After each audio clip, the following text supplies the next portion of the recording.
Un bateau en bois, c'est composé de plein de pièces qu'on va assembler, contrairement à un bateau en composite, en plastique.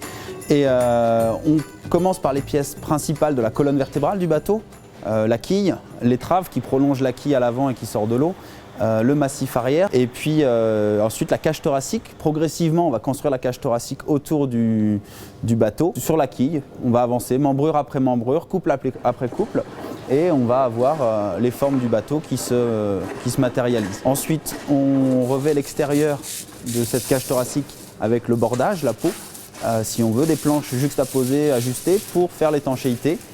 Ensuite vient le pont, viennent les aménagements, viennent les mâts, et le bateau se construit petit à petit.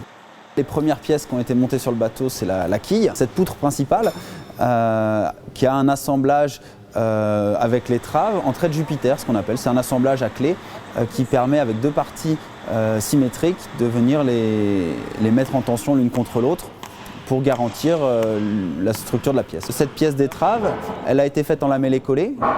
C'est beaucoup de petites pièces de bois fines qu'on est venu contraindre en forme sur une table de cintrage, et par collage, on a maintenu la forme cintrée de la pièce. Ensuite, on l'a travaillé, on a fabriqué un bloc capable de recevoir la pièce à construire, et on a enlevé tout l'excédent de matière pour obtenir les angles et la forme voulue. Une fois fini, on est venu la mettre en place contre la quille.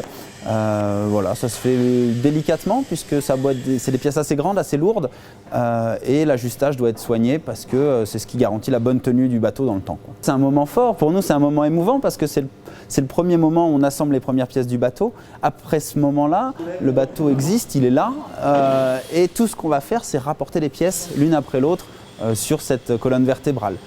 Le massif arrière est en chaîne, assemblé en plusieurs pièces, un piquet, une bancasse et deux bras qui forment ce massif qui va recevoir le gouvernail. C'est pour ça qu'il est structurellement plus rigide, et on a choisi une essence de bois plus dense. Voilà. C'est historique, on est resté cohérent avec ce qui se faisait. Toute la structure du bateau est en mélèze, principalement en épicéa également. Il y a une volonté d'utiliser que des bois locaux.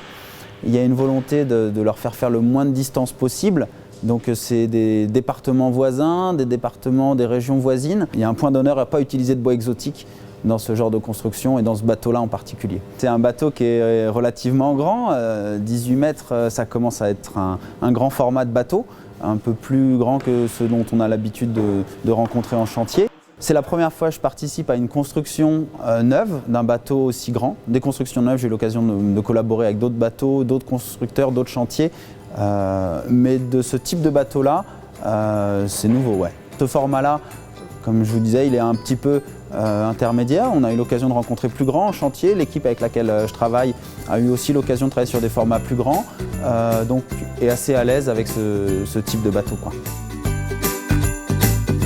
Allez, santé. Allez, santé, ouais.